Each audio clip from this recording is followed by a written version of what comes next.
Stream is brought to you by Mr. Dirk. From casual wear to suits and formals, Mr. Dirk helps you find the perfect fit with the right look for any occasion. Step up your wardrobe at MrDirk.com.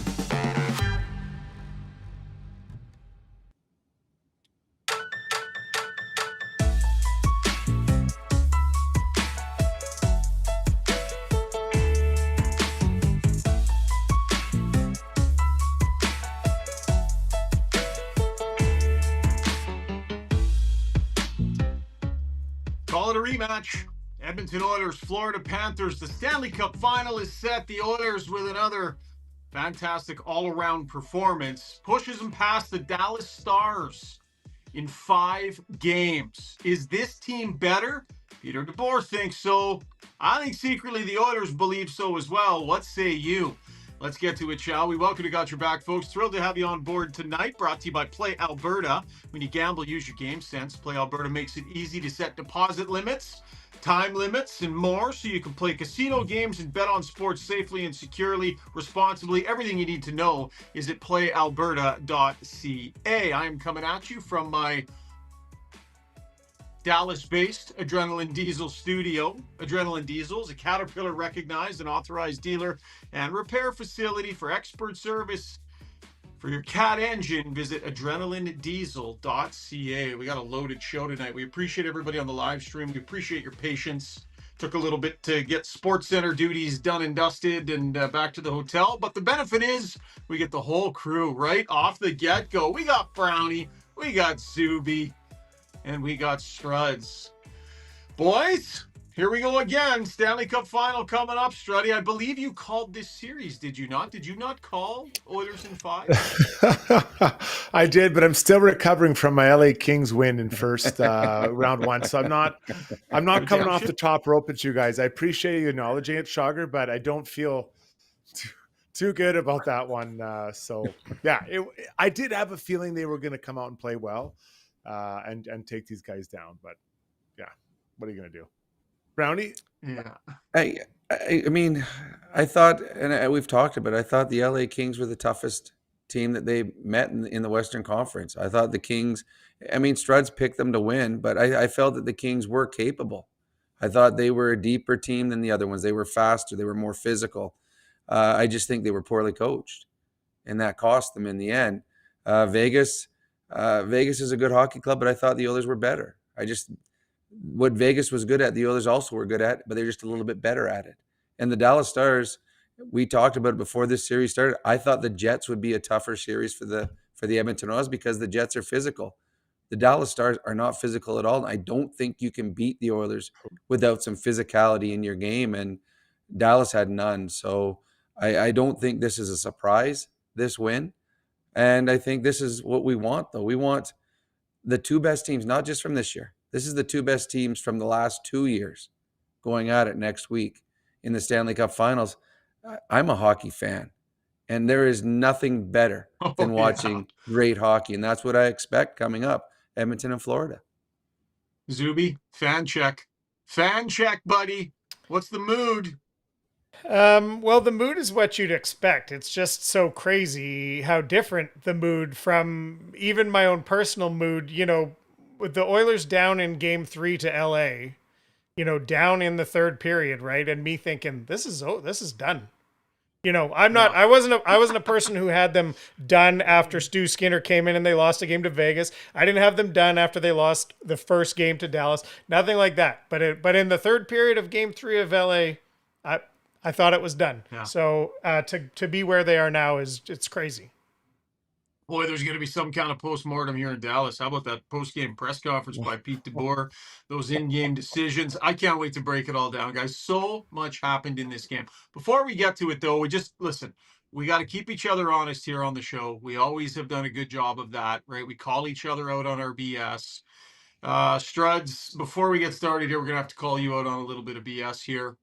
Little bit of an overinflated view of yourself, of the way the world perceives you. It was on full display on Overdrive the other day. For anybody that didn't hear it, take a listen here to Struds on Overdrive, and then let's keep the big guy in check. Zuby. we're probably pretty expensive to get this guy, but I know people are going to laugh, but I think I look just like Ashton Kutcher, right? Like I think a little more muscular and better hair, but yeah, like I very similar. And he doesn't have the shoulder musculature that I have, but he's like I swear, you look at us together, we're very similar. Very similar people. I was going to say Gary Busey, but Gary Busey. That would be a good one. Gary Busey. Well, with the bench. crazy hair, just if you had Gary Busey with short hair, that could be Struddy. I don't know, maybe. Yeah, I can All see right, the you can resemblance. cut it, Zuby. You can cut it. So we're going to do 2 Deboer's Golf Shop and Fitting Center YouTube polls tonight. Zuby, present the people with their options. Who does Struds look more like? If you're listening on podcast form, run to a device, pull up YouTube, and take a look at what we got here. Zuby, you got the screenshot? Yeah, well, we got to set this up too because there was Shona chiming in as well, right? You put this to Shona. Oh, yeah. This is I checked in with Shona. Are So you this is kidding our me? text conversation. Jason is telling people he looks like Ashton Kutcher. How long has he been doing this for? And do you agree? She says hard no. Jason, stay them maybe. Or she What? said stray them. I said, that Jeez. feels like a stretch. Gary Busey. And then she said, come on. So she kind of defended the big guy there a little bit. So what say you, folks, in our first Deboer's Golf Shop and Fitting Center YouTube poll? There's the Okay. big guy. Here's Real your tasty choice. in that picture. Here's your the big guy. choices. Oh, there's your choices. Ashton Kutcher over Twins. there. We got Gary Busey. Going back to the Zubiwed game, and I asked Struddy who would play him, or we asked him who would play him in the movie of his life. He said Ashton Kutcher. Then he also said Robert Redford. So we're gonna throw Robert Redford in there. Struds, you're not. You and Gary Busey are not even the same species as these other two. Like, not even the same species, buddy. And I then say, Jason, stray them. I want a write-in vote. Can I do a write-in vote? You may. First of all, Struds hasn't looked like that in 30 years. I mean, did you get that as like his 21-year-old picture right there? That's been a while since he looked like that. But my write-in vote, I think Struds looks like Jamie McLennan. Oh, A little bit, yeah. Yeah, a little bit there. That's mean. That's just mean, Brownie. All right, so you got one chance to explain yourself, Struds, and then we're getting on with this podcast. But Yeah, come no, on. Ashton I think- Kutcher. I've been compared to him numerous times, and I'll just let By my face do who? the talking. Now, to be fair, he hasn't aged as well as I have, but at the same time, let's go back to maybe 5 years ago when he was still in the kind of his prime. He's let himself go. I don't know if anyone follows him on Twitter, but I do. Whoa! Oh, that was You quick. knew we weren't going to start the show for real until we got to 1,000. Let us know That's what you right. think on the poll. We'll have another poll a little bit later on in the show, but Struds, we got to keep you a little more honest than that, buddy. Time to break down the hockey game, brought to you by the Alberta Ram dealers. Ram trucks continue to deliver with power, style, and innovation. 2025 Ram 1500 features a bold new powertrain, a redesigned exterior, and state-of-the-art technology. Check out the most awarded light-duty truck ever. See your Ram dealer today. Just a quick rundown on how we're going to handle the show today. And the breakdown, we're going to talk about what happened tonight. What did we see from this Oiler team? How did they win this game? How did they win this series? In takeaways, we'll focus on previewing the Stanley Cup Final.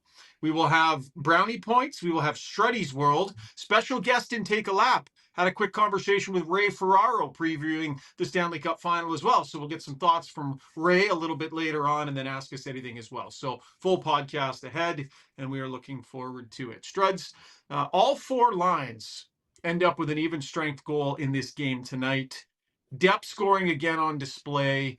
Man, we've got the fact that another third period where all they give up is 4 shots on net for a team fighting for its life. I'm not sure where the right place is to start what we saw tonight.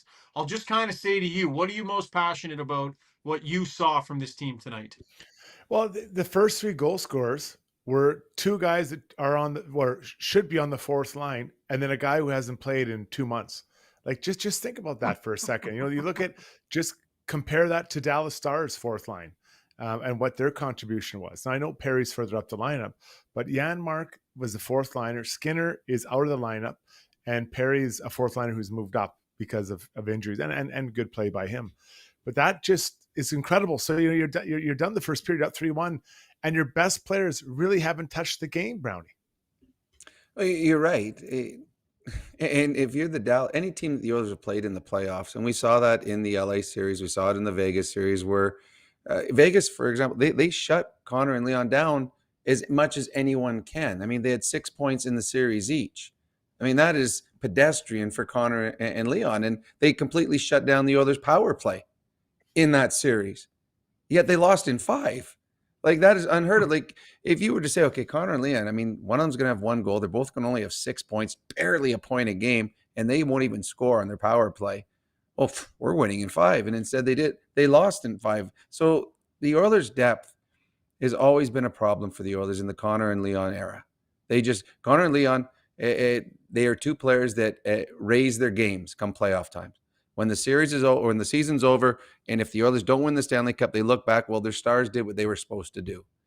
This year, they've got depth that not only contributes physically, shorthanded, eating up minutes, they're contributing offensively. And that's tough when you're the opposition and the other team's best players have done nothing. And they've already scored 3 goals against you, because now you're on the bench, and I guarantee it goes through their mind. Okay, we've given up 3, and Connor and Leon haven't done anything yet. So we're probably going to have to score 6 tonight to win. And it will go through the minds of the players sitting on the bench. So the depth scoring sets them apart from any other team in the Western Conference. But they will find out in the next round. There is a team in Florida that also has depth scoring too. The funny Ryan is in on the stream. He says 1-year contracts for Perry until the wheels fall off. Yes, he's definitely loving the veteran Corey Perry. Look, finds a way. Like, the guy just finds a way. So he I mean, it was a great feed. But he scores the game opener. And then Matthias Janmark breaks in. Great pass from Wallman. Nice little touch there from Arvidsson. Janmark goes in. And so bang, bang, right off the hop here, Struds. We got a Dallas team that is up against it. And Pete Deboer wasted no time. Immediately after the goal, snaps his starter out of there, and then calls a timeout. I feel like this was his temper I won't even use the word panic. I think this was about a temper. He was mad. He was angry. I do not understand why you pull your goalie and call a timeout. It should be the same thing. When you pull your goalie, it's like a timeout. So Struds, the decision to pull the goalie and the decision on the timeout, how do we feel about each of those? I think that it had been boiling for a while, because the series hasn't gone how we wanted to at all. You know, they won 1 game, but they've really only won a period, and that's what happened. They were down 3-1. Probably had a little pep talk for the boys or whatever, and then they come out and they're down 2-0 before they even know what's going on. And there were not a lot of D-men in some of the images of those goals going in. Like, I've made some bad plays, but even I was like, oh man, where are the D-men? So I thought he was going to call a timeout and leave Oettinger in there. Like, from what we could see on TV, it didn't look like Oettinger was being told to not come in. And then I didn't like the reaction he gave Oettinger. And he yells like, Jacob, or whatever, Jacob, blah, blah, blah, blah, you're out. And just turns and comes back, and Oettinger was losing it. And I get you're frustrated, but you can't treat your starting goalie like that. I didn't like that moment at all for Jake Oettinger. It was very disrespectful. I would anticipate Deboer will have a talk with them about it. But you're right. You don't do both. I would just call the timeout and then put Oettinger, said, Otter, you got this, guys. We owe more to this guy than that. You're right, because as you said, Struddy, those weren't on Oettinger. I mean, they're like, when they take the snapshot, if Corey Perry has that picture on his wall in his house 10 years from now, there's no Dallas Star defenseman in that picture. And when Janmark scoring the breakaway goal, again, no Dallas Star defenseman. I agree. It was disrespectful for Oettinger. He calls the timeout and he yells at everybody. Okay, fine. You called the timeout. I understand that. Good. All right. You sent your message. But he allows Oettinger to go back to the net. Oettinger had no idea. And that was disrespectful. This is your superstar goaltender who got you through the first 2 series. They weren't the better team against Winnipeg. They had the better goaltender. And to do that and start screaming at your star goalie, and he looked back like, are you kidding me? Really? In the biggest game of the season, I was left all alone for 2 goals, on 2 shots, and you're pulling me. So no, I didn't like that, and I agree with you, Shaugger. He was angry, and he lost his temper, lost his cool, and it was not a good sign. And it didn't work because the next 5-6 minutes was all Edmonton, and they extended their lead. So that didn't work. And I would imagine, and I'm going to throw this completely. Does Pete Deboer keep his job in Dallas? This is 3 straight years he's gotten here. He hasn't gotten them over the hump. And some of the things that happened in this series, like at times, this Dallas team did not look good at all, and they were better than what they showed. I give the Oilers credit, but this was that they lacked emotion some nights. They lacked physicality.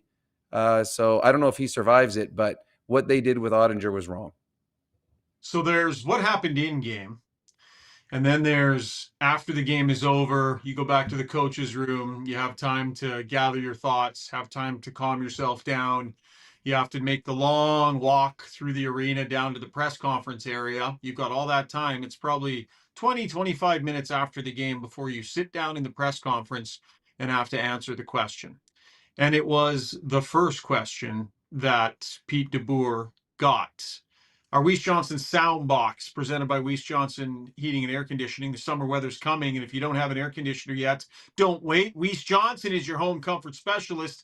Give them a call and enjoy a summer with a brand new AC unit specializing in servicing your existing mechanical systems or installing new ones. Visit weiss-johnson.com today. Jingle. Weiss Johnson, whoa. We're proud to be local. So even given a lot of time to think about things, first question Deboer faced was about his franchise goaltender who has signed a brand new long-term deal. Didn't exactly take his foot off the pedal, gentlemen. Here's Deboer. We had talked endlessly in this series about trying to play with the lead. And obviously we were in a 2-0 hole right away. And you know what, I didn't take that lightly, and I didn't blame it all on Jake, but you know, the reality is if you go back to last year's playoffs, you know, he's lost 6 to 7 games to Edmonton, and we gave up 2 shots on 2 goals in an elimination game. So, you know, it was partly to spark our team and wake them up, and partly, you know, knowing that, you know, status quo had not been working, you know, and that's a pretty big sample size. I'm getting heck here for not letting the jingle go long enough. Sorry about that. This was an important clip. We had to get to it. Struds, I'll let you respond first to what Deboer had to say there. He's not wrong. I mean, this is now 2 years where Jake Oettinger has been outplayed by Stu Skinner. So I have no problem with that. To me, it's the handling of Jacob Oettinger in that moment. That's the challenge I have. If I was the head coach, I probably would have called the timeout. Like I said, Otter, you got this. You're going to shut it down, but boys, we got to be better in front of them and let it breathe again. Let him go back out there. He's a better goalie than Casey DeSmith. Did he play great? No, but it's 2 years. He hasn't played well. So saying those facts doesn't change what the reality is, or isn't, if you want to make it better. So I just don't like the handling, Brownie. That's where it falls apart for me. Well, I agree with you 100%. The stats are the stats. But you just don't treat, I mean, in a couple of reasons, you don't treat any player like that. You certainly don't treat a star player like that. And you certainly don't treat a star player that just signed a long-term contract to be your goaltender for the next 8 years. That, it also, in the post game, the way he said it, to me, was like, okay, it's not my fault the team didn't win. The status quo. So I changed the goal. It wasn't my fault that he didn't make the saves, and he's lost 6 of the last 7 games. It's not my fault. To me, it's like he's blaming someone else for the series loss instead of talking about things that they could have done better as a team.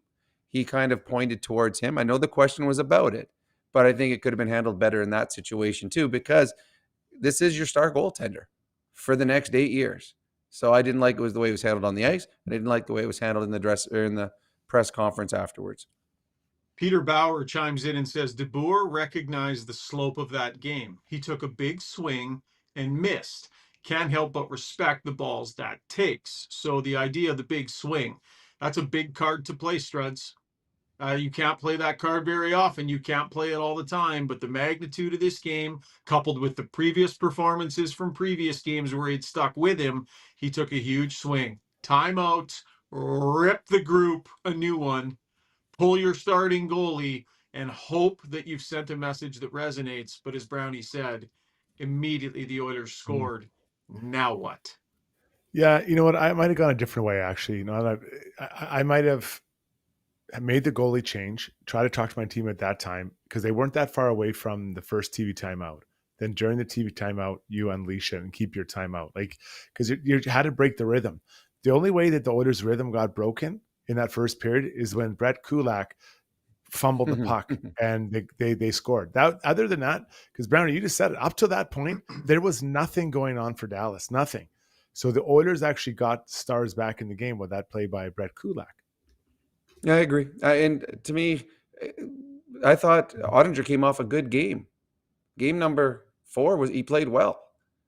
So that was a tight game. He played well. Both goalies were good in that game. So yeah, no, I didn't like the way they played it. It's and it wasn't just Oettinger. Like as you said, Struds, the Dallas Stars the entire first period were flat. They didn't finish checks, didn't get in shooting lanes, passing lanes, lost every race, every battle. And it was one big mistake by Kulak that allowed the Dallas Stars to have any sort of belief going into the second period, because that was probably a 4 or 5-0 first period for the Edmonton Oilers that got prettied up because of a mistake by Kulak, and it ended up just being 3-1. Okay, a bunch of different things that I still want to get to in this segment, so maybe we'll kind of rapid fire our way through a few of these guys. Jeff Skinner, Brownie, the head coach decided to go to him, and the guy scored a goal. I mean, good for him. Big moment. 100%. 38 days since he was. So I was looking at it earlier. It was from the first day that he played his first NHL game to his first playoff game was, I think, 15,000 days to wait, give or take. Is that what it was? No, sorry, not that many. It was, hang on, me and math. That's how many days people live. You got to be honest. In my brownie points, I actually talked something about this, but he's good. I actually had all the facts written down so that it would 5,312 days he waited from his first NHL game to his first playoff game. Then he had to wait another 38 days to play his next one, Brownie, and he scores a goal. And he was good. Well, we've said since January that we would have him in the lineup. We think Skinner is capable of playing and contributing at this level. But for some reason, he is not on the depth chart where we would have him. Knobloch has him a little further down, but he played well tonight. All the depth players have.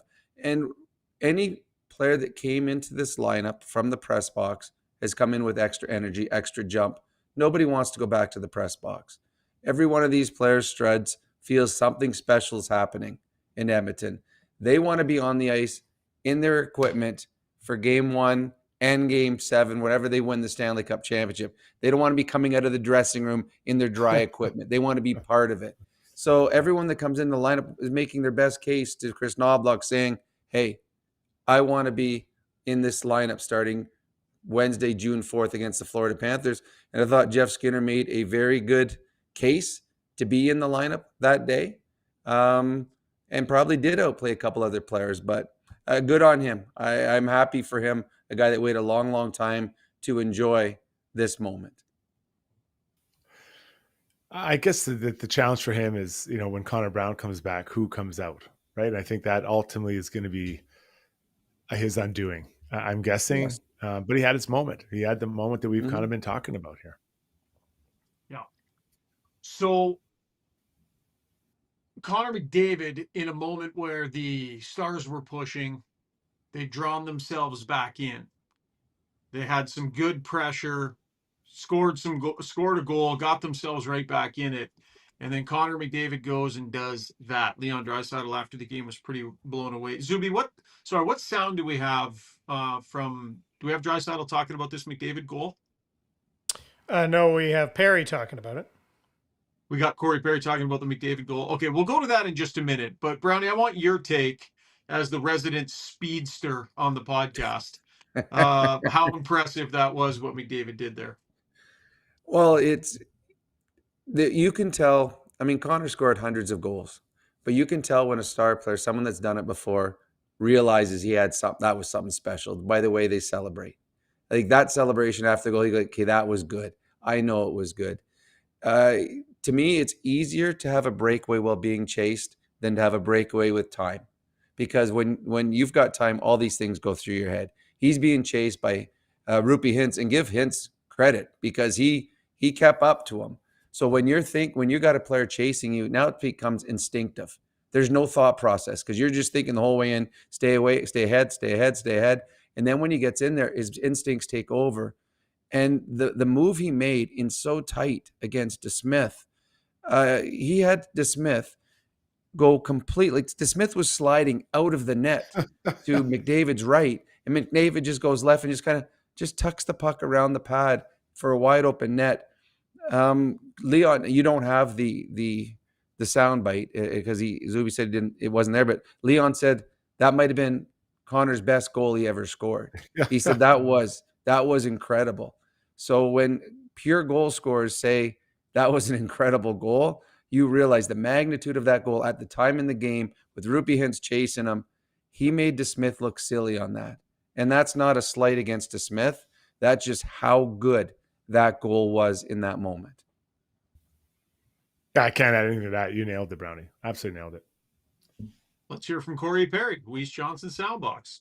I mean, I've always said it is that's why he's the best player in the world, and we have two of those guys on our team. They're right at the top, and they want to make a difference. They want to be that guy, and they don't shy away from it, and you see it out there. I mean, he takes off, and they got a push going, and they just scored that power play goal, and he puts that in the back of the net and kind of quiets our bench a little bit and calms everything down. Rupee Hintz pretty well. He was kind of right on him. Like, did you think Connor could pull off that move? Was a pretty good player, so close.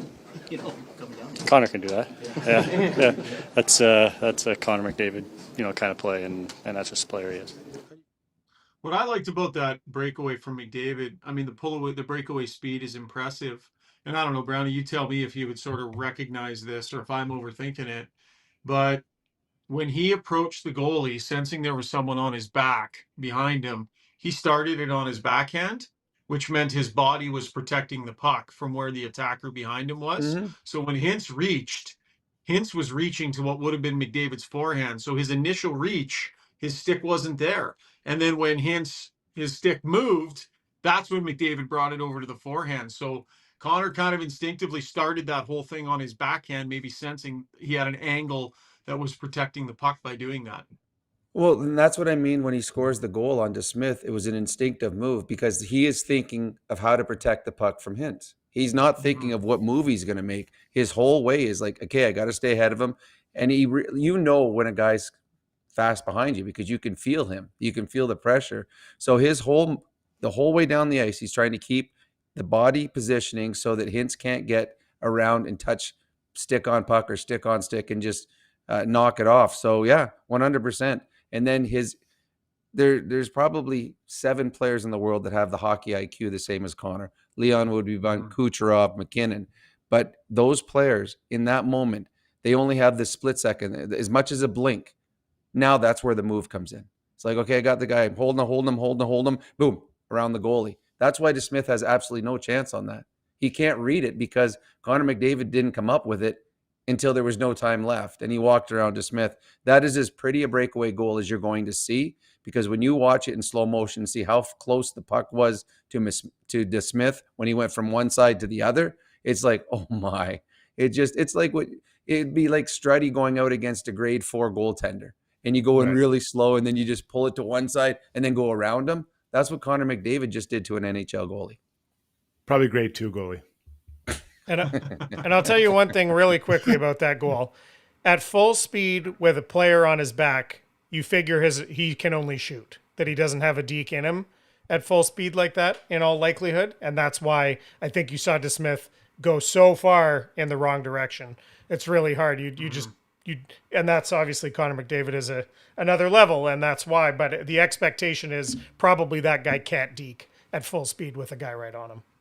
Yeah, great point, buddy. Struddy, what percentage do you feel Matthias Ekholm was playing at tonight? Yeah, he wasn't at his best. I mean, they got his 14 minutes in, 15 minutes. What else? Percentage, I mean, I'd say 70, 75. I thought that, he had the nice moment on the breakaway from McDavid blocking the shot. But just, I thought that he didn't quite have the same speed as the rest of the game. And it was a pretty quick game, right? And that's what happens when you're coming back and jumping in, especially from an injury. So yeah, I'd say 70, somewhere in there. So like I guess what I'd say, he wasn't terrible. He wasn't great. He was just there, but he wasn't kind of dictating play like we see him sometimes do, especially in his own zone, Brownie. Yeah, I agree. But I do think it was important that he got that game in because the Florida series is going to be faster and more physical with less time. The Dallas Stars do not forecheck that well, or they didn't in this series. Florida will be all forecheck. So I think it was good to just feel a game-like situation. You can practice all you want. It is nothing like a game. So I think that was important. So I think it was good. And as Struddy said, when they went 12-6, it allowed Ekholm to feel get into a rhythm out there that he will be in starting Wednesday. So I think it was a good move having him play tonight so that he will be just a little bit better when he plays game 1 against the Florida Panthers. Jennifer L says, so Struds does know there are other percentages other than 100. Yes. 100%. Not just 100% all the damn time. Okay, Struddy, let's get to our Relentless Player of the Night, brought to you by UCAN Youth Services. Are you looking to hire entry-level staff for your company? UCAN Youth Services trains youth in pre-employment skills to help get them ready, willing, and able to join your team. Check out ucan.ca for more information. Who do you have tonight, Struds? Jeff Skinner. And you guys talked about it a bit, but I was so happy when I saw him score, just on a human level, right? I don't know the guy, I've never met him or anything, but you could see by his reaction, he was so happy. Now, it wasn't a work of art, but they all count the same. And no matter what happens now for the rest of the playoffs, and we're getting into shorter order, he's going to have that to say, I scored a goal. Man, I was hoping to stay up for the game winner. It didn't, but that was huge. Just a huge moment for him to stay practicing that much, knowing that he may not get another chance to keep himself ready. That's not easy to do. So to me, he's a relentless player. A little bit off the page, though, boys. But actually, I think it's been relentless all year long, Skinner, because this is a guy that it's not like he's a young player or a guy that's been up and down from the minors. This was a guy he was a star in the NHL. He's got over 1,000 games. He's a 40-goal scorer, 30-goal multiple times. He was one of Buffalo's better players. So for him to stick with it and always be in a good mood, always put the work ethic in practice, in the gym, everything, so that if he ever got that opportunity, if Hyman doesn't get hurt and Brown doesn't get hurt, we probably don't see Skinner. And he would have just played that one playoff game. But he kept himself ready, and you could tell he was keeping himself ready by the way he played tonight. I thought he looked very good in this hockey game. So 100%, I think this has been a relentless year for Jeff Skinner when things have not gone his way. He has continued to push forward, and tonight he had his moment. That was our Relentless Player, brought to you by UCAN Youth Services. Zuby, is there any more sound specific to tonight's game that you want to get to, or did we roll the bulk of the sound specifically about tonight's game, not looking ahead? Well, we did have Nurse. We have Nurse on Ekholm, and then the little joke about touching the trophy.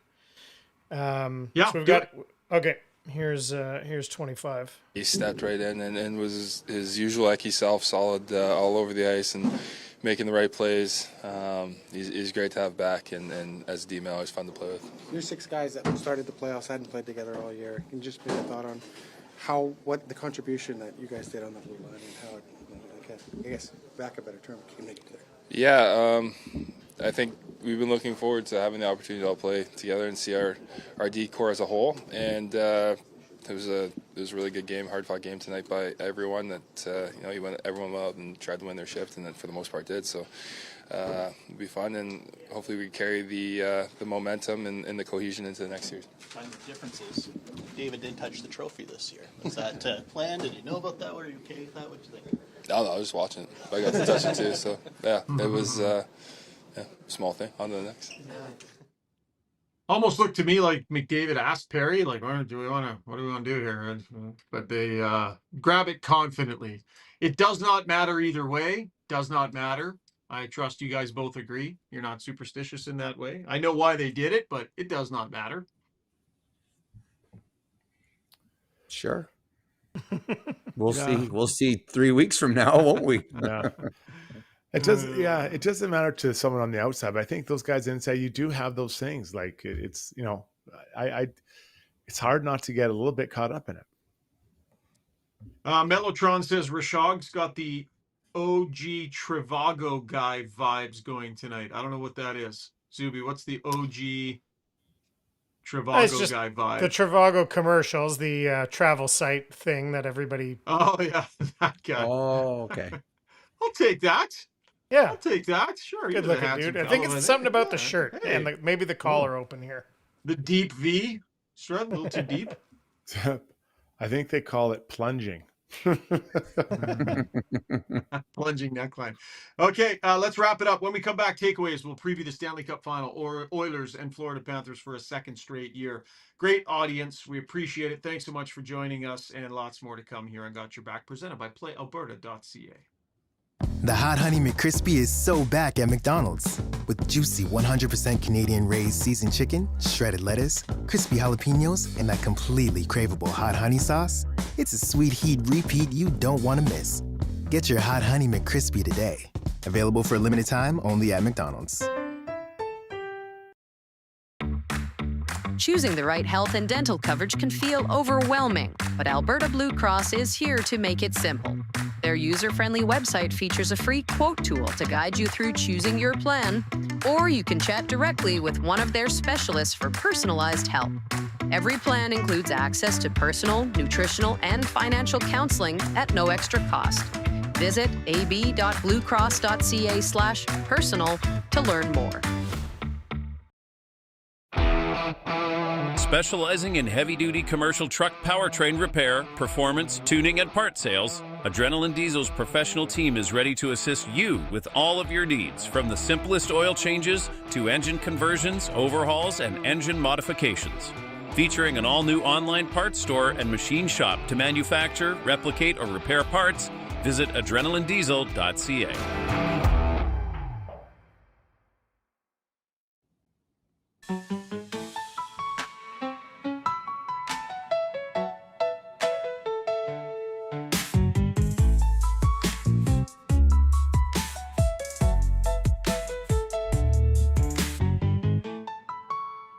All right, time now for takeaways, brought to you by Horizon Ag and Turf. Get the perfect cut all summer long with a John Deere mower, starting at just $34.99 with financing options available. You can get in the seat of a new mower to tackle your turf from Horizon Ag and Turf.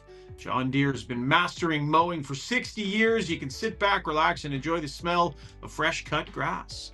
Visit Horizon Ag and Turf to find the right lawnmower for you, in-store or online at horizonagturf.com. Not going to do full predictions tonight. That'll be for, I assume we'll have a preview pod here before the Stanley Cup Final actually gets going. So I won't put you entirely on the spot. Struds, there were a lot of questions about the Oilers, to the Oilers. Do you feel you're better? Do you feel you're better? Tough to think with Zach Hyman not available that the answer to that could potentially be yes.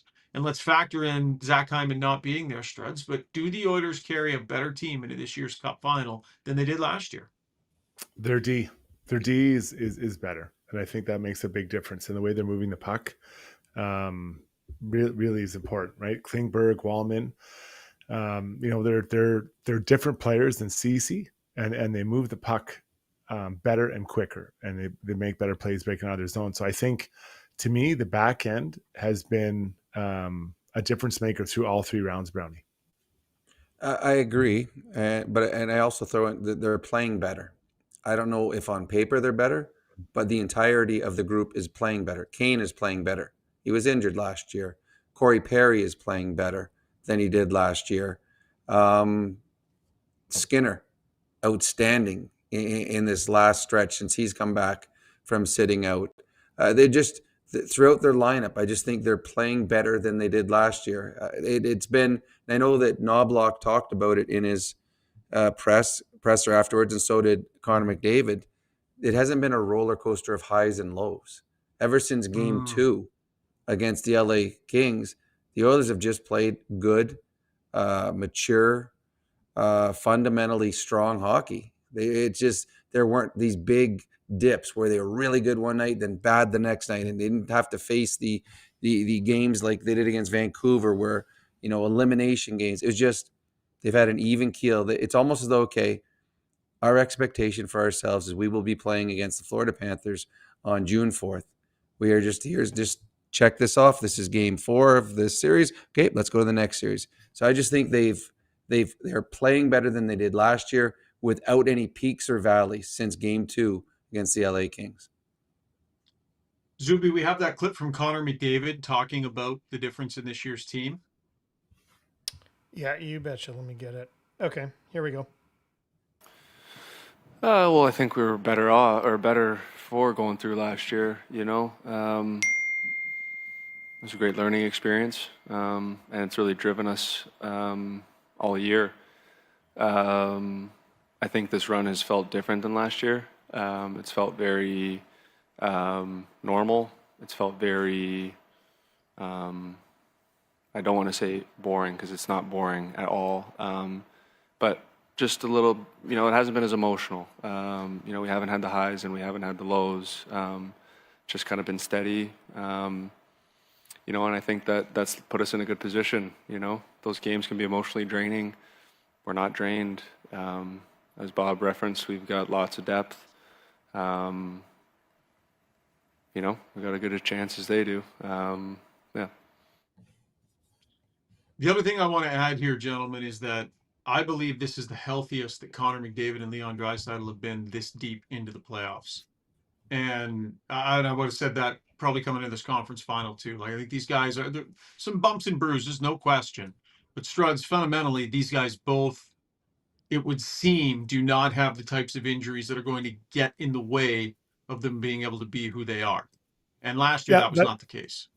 No, I think you're onto it. I think, Connor referenced it. It's been more just like, we're just doing this. And it hasn't had to been monumental comebacks or, crazy playing of Connor and Leon a ton, because everyone's chipping in, everyone's getting in, everyone's helping out. And that makes a big difference. So that kind of reduces that wear and tear, not to mention now 2 series where they've only gone 5 games. That's a big deal. Now I know Florida finished yesterday, but they're going to be able to rest. The Oilers don't have to travel, so I'm guessing tomorrow will be a travel day home. Maybe there's a skate or 2 Saturday or Sunday, maybe a light one, whatever, Monday, Tuesday, or still not. Then you play Wednesday, so they have time to rest and recuperate, and they've had it, including the previous series, Brownie. I think it's one, they're both healthier with lack of injury, but I think you just said it, Struds. They're healthier because they're rested. They haven't had to have the 26, 27, 28-minute nights. They haven't had a lot of going into overtime or second overtime. They short series, they're playing normal for them minutes, 20 minutes, 21 minutes tops.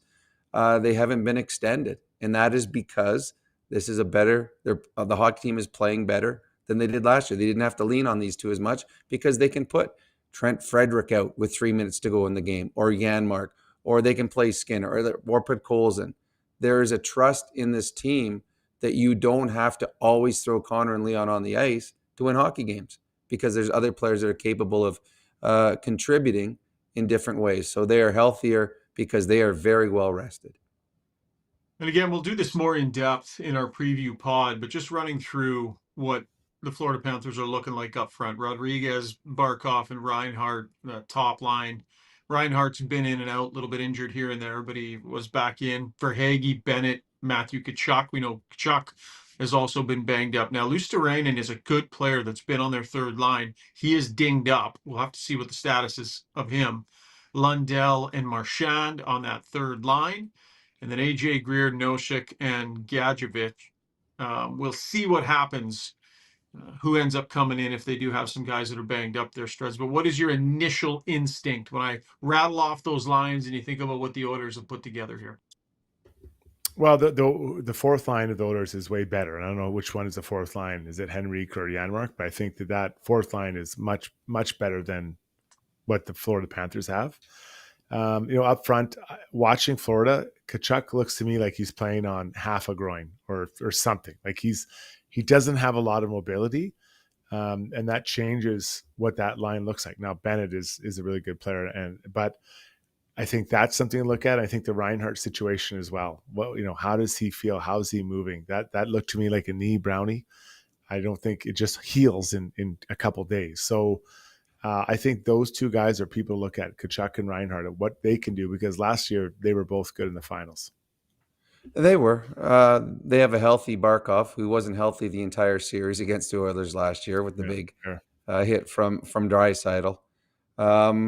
If Luukkorainen, is that how I say his name? Luukkorainen. If Luukkorainen, if he's healthy, that's where they have an advantage. That third line is a great third line with Lundell and Marchand. They would have an advantage there.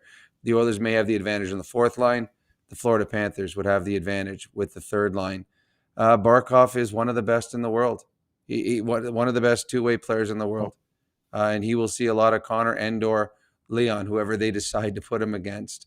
But I think both teams are very, very deep up front with lines that they can trust at any time in the hockey game. So I honestly don't know if there's an advantage to either team up front. I think it's pretty close to a saw. The 12 forwards the Oilers throw out versus the 12 forwards that the Florida Panthers throw out. Gustav Forsling, Aaron Ekblad, Dmitry Kulikov, Seth Jones, ding, ding, ding. Nate Schmidt, Nico Mikkola, ding, ding, ding. Boy, has he ever found his game. Struds, that blue line, it's different. There's a couple of different faces, but Seth Jones was a pretty significant addition and has been playing some of the best hockey in the last 7-8 years of his career. Yeah, and so you guys gave me props for calling it the Oilers would win in 5, and I didn't really accept them because I didn't deserve it. But I also said I didn't think Seth Jones would be a big impact player. And I'd watched Chicago play, and he didn't look like he was engaged, wasn't really doing well. He's come here and he's played really well. In fact, it may change how they handle Aaron Ekblad in this offseason, which is incredible to think. But that group is good. So I think Seth Jones coming in for Montour, different type of players for sure, much bigger than Seth Jones. And then Nico Mikkola, to me, has actually taken a step forward in his game. And he's playing really well, and he's playing rough, and they have one of those rougher players they have. So it's a really good D core, and they know what it feels like to play this way. The Oilers are going to have to. It's going to be hard to get to the net, but I also said that about Vegas. I think Vegas has a really good D as well, and they found a way to get past that. Yeah, I think they got a fantastic. I mean, it's a great team. This is the third year in a row they've gone to the Stanley Cup Finals, and they've won a Stanley Cup in that time. So they got a fantastic D. The one thing that this is a very, very aggressive team. The Florida Panthers are incredibly aggressive. Aggressive teams also make big mistakes, and they will give up odd man rushes. We saw it last year in the playoffs, and that's where they had Bobrovsky bail them out a number of times in game 1. But they will give up the big mistake just because that's the way they play. They just overplay on the aggressiveness and hoping to wear teams down as the series goes on. So good defense, good forwards, and then we get to the best part, and that's in net. Yep. And I mean, that just is what it is. Bobrovsky and Skinner, we've seen the matchup before. Skinner's game, he's got it in good shape right now. 1 goal tonight, whatever. He's been playing such good hockey. We don't really even need to focus on that one. So maybe we'll save that for the preview, but we know that the matchup in net is really going to be something. And what a great challenge for Stu Skinner to battle that guy and try and come out on the right side of it this time around. That was our takeaways, brought to you by Horizon Ag and Turf. Zuby, you had something at the end of this segment? You got something for us, buddy? Yeah, but before we wind up takeaways, it's been widely reported here on the chat that it's your birthday today, Shaugger. Pretty exciting day. So we tossed around a few ideas of what we might do to celebrate, but what we landed on is that I myself and the old Chat GPT there, we co-wrote a song for your birthday. What? It's a old school hip hop vibe, and then brought together also by AI, because I could help it write, but I certainly couldn't do anything musically. So it's an old school hip hop vibe. It's maybe a little bit of Linkin Park. Maybe it's I played it. I sent it to Just Steve. He said maybe we got a little bit of a Swollen Members vibe. So if anybody remembers that, so I'm going to play it here. I've actually got the lyrics just in case it's not super clear. The lyrics are going to play at the bottom here, and this is your with some input, of course, with some good input, of course. From all the friends here on the show and your wife. So here's Shaugger's. I've got to start the lyrics first. I got to time this out just right. Okay, here's your birthday song. Let's let her rip. Yo, it's Rishaug's birthday. He's 48 strong, but his spine says no, it's been broke all along. On the mic, he's the boss, running his show. But at home, no way, man, the boss was a rogue. Catan on the table, golf sim in the garage. Ride his Peloton bike, then needs a massage. Elliptical flexing? Nah, that ain't real sweat. That's just Rish trying not to pull a muscle. It's a birthday week, not just one day. Correcting hockey talk the Rishaug way. Saying left his feet, nah, that ain't the play. But miss saying nuclear, that's okay. Got your back, more like got you snap. With a fist full of cashews in a fanny pack. Cranberry sauce in the carry-on bag. But connecting flights make this journalist gag. Put respect on the name, don't call him Rishaug. Stu Skinner better send an apology card. In the Hall of Fame for getting the last word. But wanting more body checking, that's absurd. It's a birthday week, not just one day. Corrected hockey talk the Rishaug way. Say left his feet, nah, that ain't the play. But miss saying nuclear, that's okay. So here's to Shaugger, the media vet. Dropping takes harder than Bouchard hits the net. Happy birthday, Rish, keep rocking the track. You may be getting older, but we got your back. Wow. All right. That's a banger, hey? Wow. That, I don't even know what to say about that. Did you write the lyrics? Who wrote the lyrics? It was some Chat GPT and a little bit of I wrote the Stu Skinner part, so I'm most proud of that. That part I did write. So I'm just shocked at the words. I can't believe you're only 48. I thought you were way older than that. Thanks, boys. Glad to be celebrating with my besties here and 1,500 other people on the live stream. Zuby, you've outdone yourself, man. That was spectacular. You'll have to send me that. My brothers are going to want to get their hands on that for sure. Oh yeah, for sure. It's a banger. But we could get it on the charts, maybe on the Spotify charts.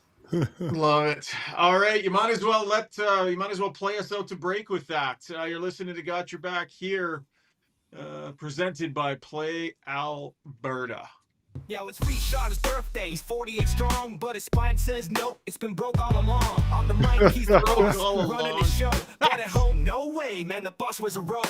Catan on the table. So at Timberhouse, our guiding philosophy is naturally inspired living. We believe that through design, we can solve problems and enhance people's lives. We follow biophilic design principles in all of our builds to incorporate natural materials, natural light, to enhance all the spaces in a home. When you have your space perfectly reflect who you are and what you value, and it's made well, we think that that just leads to better living. If you're considering a vinyl fence, don't be fooled by cheap marketplace imitations. Get top quality vinyl fence from a trusted company with 20 years in the industry. With locations in Calgary and Edmonton, check out dlrvinylproducts.ca. For over 60 years, Belvedere Golf and Country Club has delivered a high-quality membership experience to Edmonton and area. And now it's even better. Drainage and irrigation improvements in 2024 have taken course conditions to a new level. This commitment to long-term sustainability means exceptional playing conditions all season long. Belvedere's tee sheet availability is unmatched, so join now and experience golf the way it was meant to be played, on your schedule.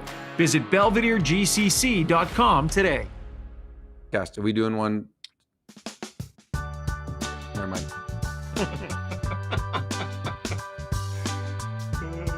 All right, time now for brownie points. Brought to you by Hamel's Premium Jerky. Oh no, I lost the read. Damn it. Where is it? Who's got it? 47-year-old Anybody you have the wouldn't have Hamel's forgotten read? it. Yeah, I don't have it here. Well, we all know about Hamel's Premium Jerky. We can just, hey, I don't need the actual ad read. We can talk about it. I've had it. They've got all kinds of different flavors. It's super high quality stuff. Tastes great. Free shipping in Alberta. Great family business up in Cold Lake. And we went to visit them last summer. Had an absolute blast. So make sure you check them out online. And yeah, we highly recommend you give Hamel's a go. And they're the proud sponsors of our Brownie Points segment tonight. Brownie, hit it. I've got 1,078 brownie points to the Oilers' Jeff Skinner, who waited 1,078 games to play his first NHL playoff game, and then waited 2 playoff games to score his first NHL goal. Trying to cement himself a spot in the lineup on Wednesday versus the Panthers, I thought he played a whale of a game, so good on Jeff Skinner. I got 1,137 brownie points to the Oilers' depth. That is probably the biggest difference between this team and any team that they have had during the McDavid era. Not one player played less than 11 minutes and 37 seconds in this game tonight. That's pretty impressive when we've seen in the past 4 or 5 players being in single digits. And tonight, all 4 lines scored a goal in this hockey game. Again, a big reason the Oilers are moving on to the Stanley Cup Finals. 19 brownie points. Again, let's give this to the Oilers' depth that saw 19 different players score goals so far in the playoffs for the Edmonton Oilers, and 9 different players with 4+ goals. And add to the fact, both goalies now have 6 victories going into the final series. We're going to have to give 0 brownie points to the Dallas Stars that, when trailing by 2 in an elimination game, mustered 0 shots on net in the final 10 minutes of this hockey game. They also only had 4 shots in each of the last 3 periods in games that they have trailed. The Edmonton Oilers did a fantastic job closing out games. And the final one, I have 100 brownie points to all hockey fans that love great hockey, as we are going to see a 7-game series between the 2 best teams in the National Hockey League, not this season, but the 2 best teams in the National Hockey League over the last 2 years. This is 100% the series that Edmonton fans wanted to see.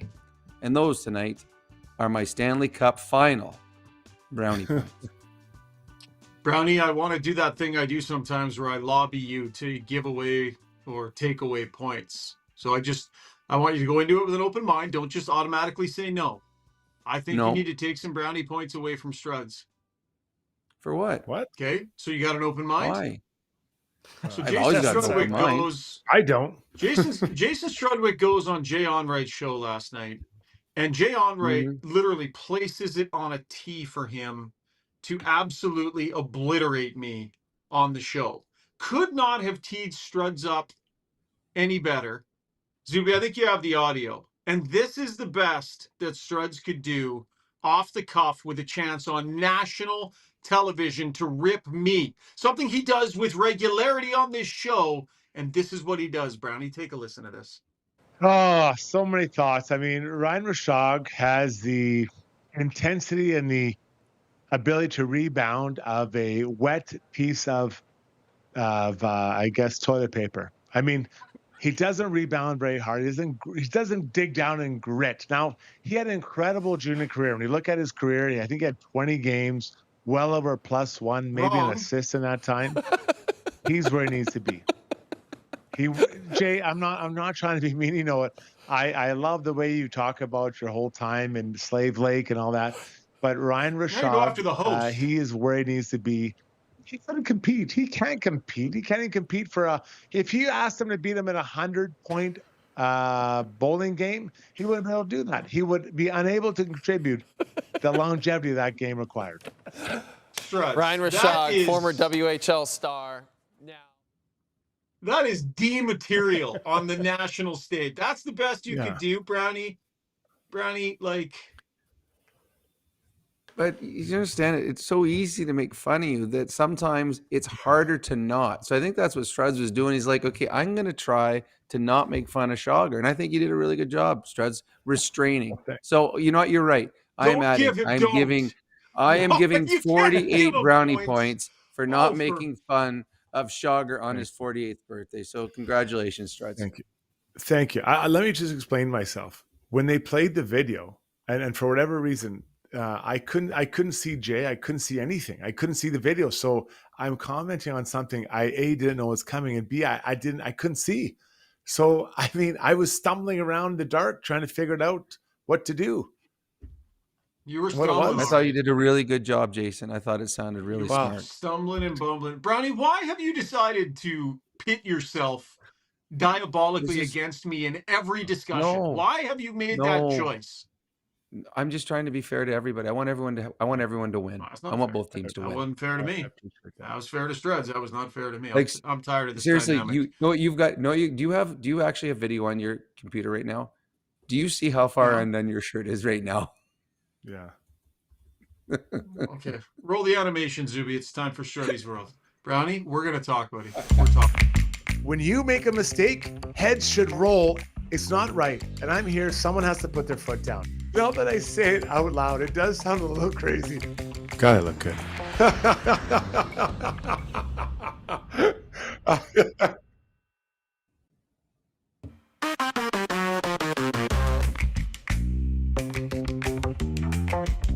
All right, time now for Struddy's World, brought to you by Timberhouse Developments. When you become part of the Timberhouse family, you might be surprised just how close you get to the people in the process. Most builders try and keep the customers at arm's length once the build starts. Not Timberhouse. You're the most important person in the home building process and will be treated as such. Visit timberhouse.ca because biophilic design. Struds? Last night, the Florida Panthers defeated Carolina Hurricanes, and afterwards it was decided by Paul Maurice, after suggesting to Rod Brind'Amour, that the players would only have the handshake. None of the coaches, trainers, etc., would go for the handshake.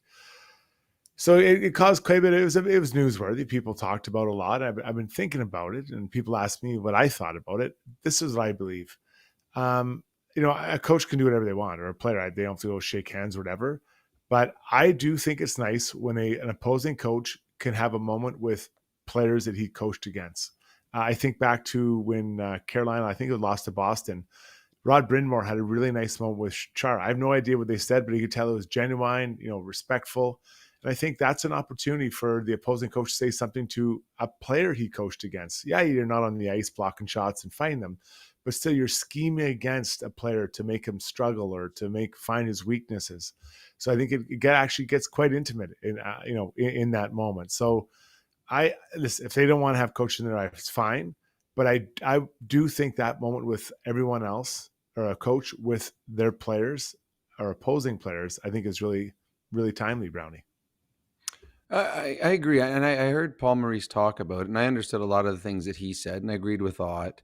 But there is also, when you get a coach shows respect to a player on the opposite team, someone that he's trying to come up with a way to slow down or stop. Yeah.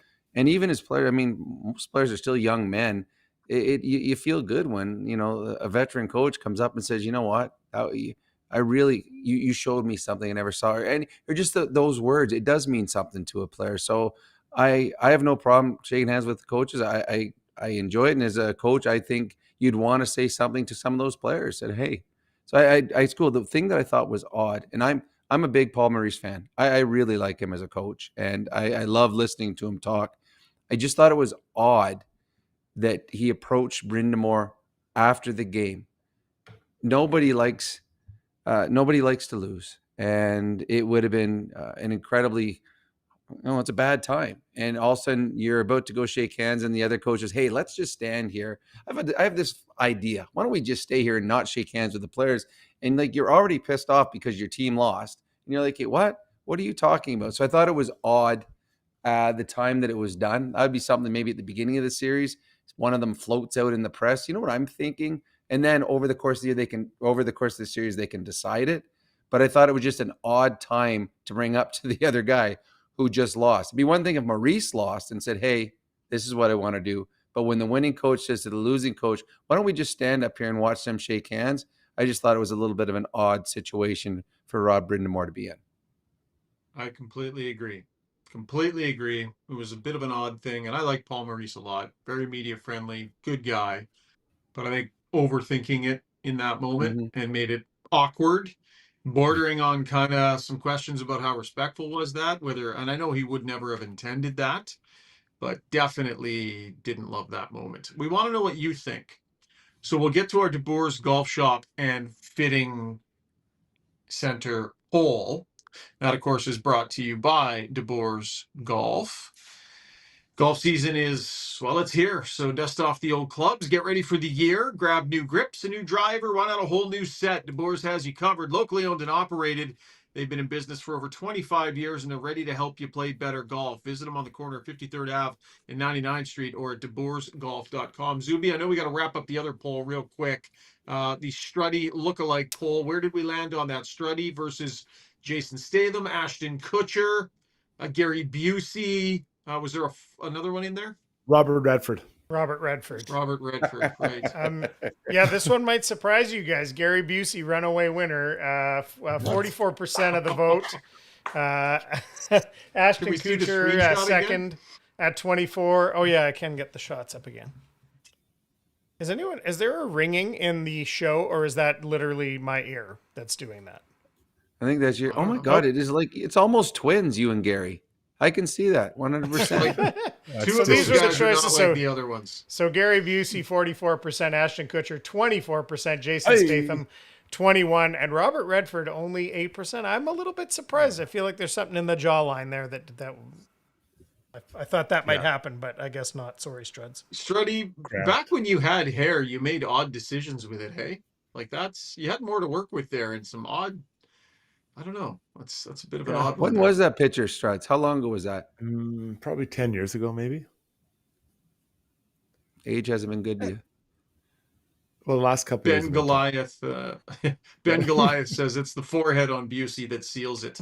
Okay, Zuby, what do we got for a new poll, bud? All right, the new poll is, should the coaches on the bench join the post-series handshake line?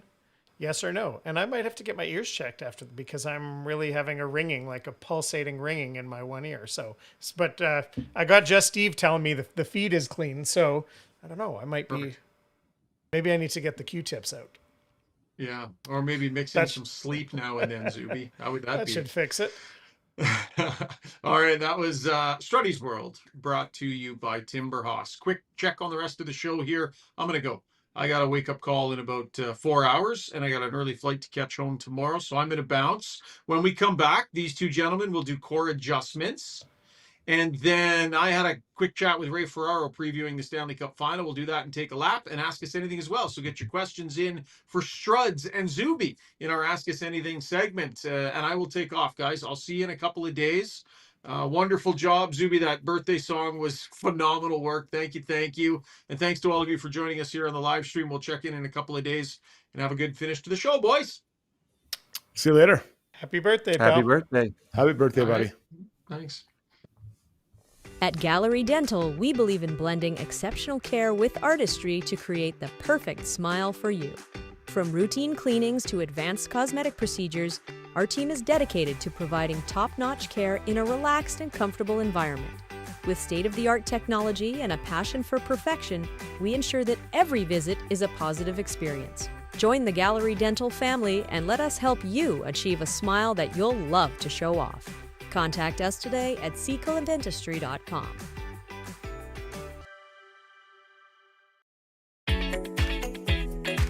Ready to go all in this season? Mr. Dirk's got you covered with express on-site tailoring, a wide selection of craftsman-made suits, sport coats, and casual staples for every occasion. Score big with Mr. Dirk. We've always got your back. Visit us off White Ave, south of 102nd Street, or browse online at mrdirk.com.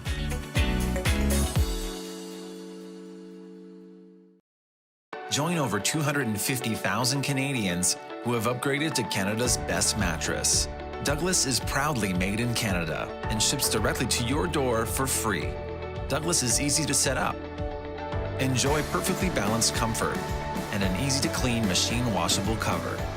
Get a free sleep bundle with your Douglas mattress. Try risk-free for 365 nights.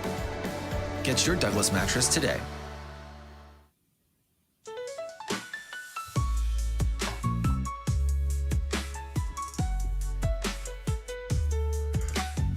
Let's keep this party rolling here as the Oilers advance to the Stanley Cup Final. Time to do core adjustments, brought to you by HSC Core Services. If you're a small to medium-sized business, HSC Core has your back when it comes to health and safety compliance.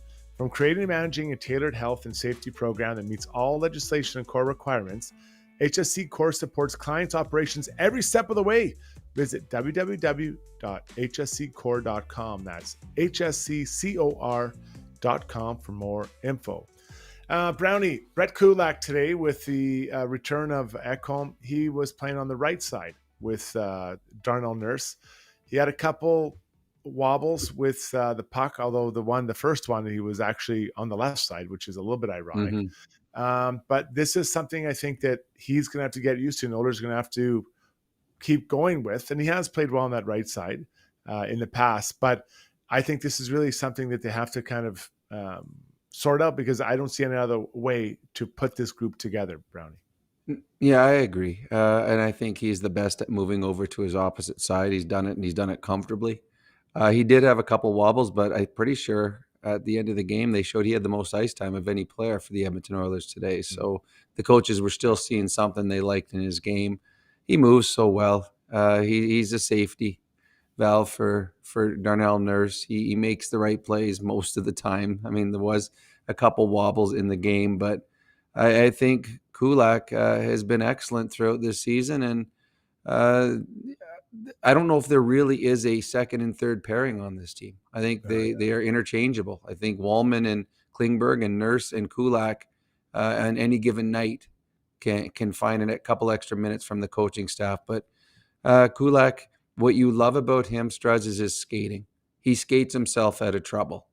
And when you're playing against the Florida Panthers, who are going to be a very aggressive forechecking team, the quicker you get back to the puck, the more time you have to make a decision. So I think Kulak will be a big factor in the next series against the Florida Panthers. I love the way you phrase that, because honestly, I don't think the Oilers do have a third pair. They have one first and two seconds. And that's like on almost any team, both of those other pairings could be or would be a second pairing. Like that's pretty good. That's a pretty good outcome. And your point also is really well weighed about the forecheck of the Panthers. They do come fast. They get in there. They like to hit.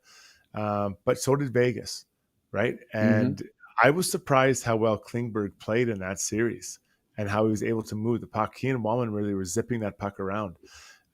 This series, you've stated it many times, the Stars aren't the most physical team. Tonight was probably their most physical game. Yeah, I agree. So the Oilers have been prepping. They've been prepping for this battle against the Panthers. And, we'll get to a full-on breakdown, but I just looking at this back end and the way they've been kind of groomed and gotten ready and gotten healthy, I think they're hitting this series in as good a shape and ready to go as possible. I think you're 100% right on that, because Shaugger's not here. We're allowed to say that. What I like too about the Oilers, the fact that they're so mobile, and when you play a physical team, and it goes to what you said about Rantanen when he came to Dallas, incredible player, and I thought he had a fantastic game tonight. I just don't think that the finish was there for some of the players he was giving the puck to, but he's a big player who's not as fast. He's going to get hit. And he got hit a ton in this series and got knocked down a ton. So when you got a Florida Panther team that's going to be gunning for the Oilers defensemen more so than Dallas is, it's key that you've got players that are mobile, that can get out of the way, that can move the puck and just miss the full brunt of a hit. Because if it just glides off you, it doesn't affect you as much. But if you're taking full hit after full hit, and a great example is Ty Emberson, who gets hit more than anybody, eventually it wears you down. So this Oiler defense, I think, is made to play against the Florida Panther team because they're mobile, they move the puck well, they can get in quickly, try to escape the forecheck of the Florida Panthers. And now that Ekholm's back, they're healthy, so healthy that they got a very healthy Troy Stetcher, who played excellent, coming going into the press box, waiting for an opportunity. So they've got 7 defensemen right now that I think are quality enough to play against the Florida Panthers and have success. Yeah. It's going to be incredible. It's going to be incredible. It's going to be fun. We'll have a preview show sometime this weekend, everybody, to get that going. Brownie, that was core adjustments, and I'm going to adjust you out of here. Go get some sleep, buddy. Rest up. We've got one more big series push here before we see the end of the season. All right. Good night, Gary Busey. That hurts. Actually, Noodles hurts more than that. How do you think I look like Noodles? That's just atrocious. All right, Zuby, let's get to our scoreboard brought to you by Canadian Club. The all-new Canadian Club Classic is tasting good tonight. Hey-oh. 18-year-old high proof comes in at an incredible 58%. Their highest proof Canadian Club Classic to date is a full-bodied whiskey with aromas of caramel, toffee, spicy vanilla, rich oak with a butterscotch finish. So obviously, there's no other games tonight. Last night, the Florida Panthers defeated Carolina. Tonight, the Oilers beat the Stars. So we see now both teams will be ready. It's unique. The Oilers are now the home team. Yeah. So the Oilers will fly home tomorrow. They're going to sleep tonight. I'm guessing have maybe a protein shake and a couple beers. They'll fly home tomorrow, day off. Then they'll have Saturday, Sunday, Monday, Tuesday. No flights. They don't have to fly anywhere. Florida, obviously, they're at home now. I'm guessing they'll fly up Monday or Tuesday for this game, and they'll be here while they're here. Then everyone will start flying after then. I really think that the home ice advantage is something the Oilers didn't necessarily pursue, but they did get it. And so now they have it. And I think that could be another thing in this series that makes a difference, Zuby. And you can't tell me they were looking across at the Eastern Conference either and they were worried about where they might finish in the division, try to get it in the first round. The dream of winning the division died long before finishing second did, but it's crazy that it's something that's really flown under the radar. Well, until the conference finals started, that either team that won the West was going to have home ice in the Stanley Cup Finals. So that's was a surprise to me, and it's awesome for them. I mean, I don't see them, they went down 0-2 on the road last year. I don't think that's going to happen again. Struddy, that's not going to happen at home, I don't think. It's not. This place will be absolutely rocking. This place being Rogers Place. Sticking with hockey, the Memorial Cup's going on, and we have a semifinal game Friday. It's the London Knights versus the Moncton Wildcats. The winner of that will get to take on the Messinat Tigers, who are the Western Hockey League champion team, on Sunday. The Western League hasn't won since 2014, Zuby. They need to get this done, and I'm hopeful they win. I've got a couple friends on that team. I hope they pull it out. I always think what's crazy about the Memorial Cup is how those players get up for that short tournament after playing such a long, like an NHL style playoffs. And then they got to get up for this 4-game tournament. What was it like, Struddy? And on that side of things? Yeah. You know what? I remember our coach saying that, after we won the Western Hockey League, they said, the job's not over. The job's not over. We have to, and they practiced us so hard, and we went at it. And then we flew out there. I really didn't know much about it, to be honest with you. I wasn't all that familiar. My cousin had won it a couple of years earlier, so I knew a little bit. But I'm proud to say in our 2 years we didn't lose one game. We went 8-0. Nice. Always right to the final and just spanking everybody in our way. But I give our coaches credit. They're like, the job's not done. The job's not done. This doesn't matter. The job's not done. And I love that. I love that type of action. So good luck to Messinat Tigers. Let's hope we're talking about a victory on Sunday. And lastly, this is non-hockey related, but the NBA, the Knicks beat the Pacers to take that to a game 6. So a lot of Knicks fans I know on the stream I've run into on the street. Okay, let's shift gears here a little bit, and a preview show we'll have one for you over the course of the week. We're just trying to figure out which night it is, but doesn't mean other people can't talk about it. So today, Ryan Rishaug sat down with Ray Ferraro, a great analyst, and that's what our Take a Lap will be, brought to you by Aecon. If you're a skilled tradesperson or a construction professional looking for work in Western Canada, Aecon wants to hear from you. One of Canada's original industrial contractors, they are building some of the largest multi-year industrial projects in Western Canada, and you can be a part of it. They're looking for skilled tradespeople and construction professionals to join the Acon team and start building what matters today. Join Acon now by sending your resume to trades@acon.com. So here's Ray Ferraro talking with Ryan Rishaug about what to expect in a Florida Panthers Oilers repeat of last year. First question for you, how much different do you think it could potentially be this year, given the changes on the two teams, or do you feel like there's enough similarities that it's really the same formula? I do think the differences matter. I think the way the games are played will be different, but I don't think the outcome is going to be different.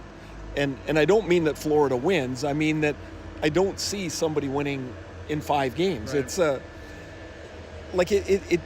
there's too much in too short a time that's the same.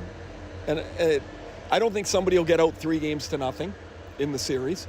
And I mean, we've talked about this before, Ryan. Like last year, if Kulikov doesn't pull the puck off the goal line, they're back here a second year with Edmonton as the Stanley Cup champion. Yeah. Like it was there's not much in my mind that's any different than last year.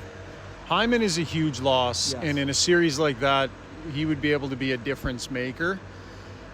At the same time, if Matthias Ekholm, continues to be available, that's a big swing in the Oilers direction too. So part of you could say, well, they made it this far without Ekholm, and now they've got him back. And without Hyman, sure, that's a big loss. But, I mean, are they a worse team than they were yesterday if you don't have Hyman but you have Ekholm? Yes, because I don't think that Ekholm can make the defense grouping 30% better. The way Hyman does up front. Yeah, he's just so unique. Now, also in the finals last year, Edmonton didn't have Evander Kane. I mean, he might have been there for a couple of games. I don't remember if he played 1 or 2, but he wasn't even close to what he is. I think Kane's importance to this team exponentially grows without Hyman, because he's the one forward that could play in that vein. And wouldn't it be unbelievable, despite their own missteps on July 1st, they can be in the final and maybe you get a big goal from Arvidsson or you get a big goal from Skinner, and it makes kind of the loss of Holloway and the loss of Broberg go, it's fine.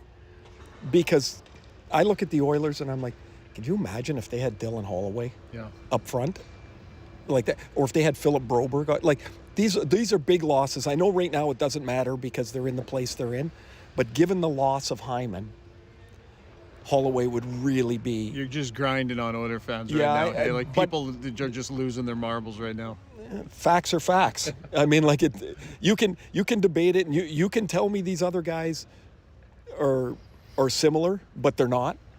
And I think Kane is the biggest way they can overcome a brutal loss to Hyman. I mean, anyone that knows Zach, and I've met him over the years, and he's an 11 out of 10. As a guy, as a player, the respect that he has in that locker room, the leadership that he has, that's easy to see, not just hear, but to see, I think is a loss for them. One of the things for me that is potentially a big swing is that the Oilers are on a deep playoff run here. And unless there's stuff going on that we're not sure about, it would seem that Connor McDavid and Leon Draisaitl are as healthy as they've ever been this deep into the playoffs. And I think that could be pretty significant heading into a cup final. We know that neither of those guys were healthy heading into that cup final. Not a lot of times that people are, but I think it was significant last year. I think they're in a better place this year than last year. Like Leon Draisaitl, no goals in that cup final. I don't think there's much question that no matter how differently the Oilers may or may not play, mostly everything is going to always revert and revolve around two of the best players in the game. Like, how could it not? There was a game in the series here, game 3 before it spread out, when it was still a game. Mm-hmm. Draisaitl tracked back on a puck with determination that I'm standing there on the bench and I'm like, it really stood out to me. McDavid did it a couple of shifts before.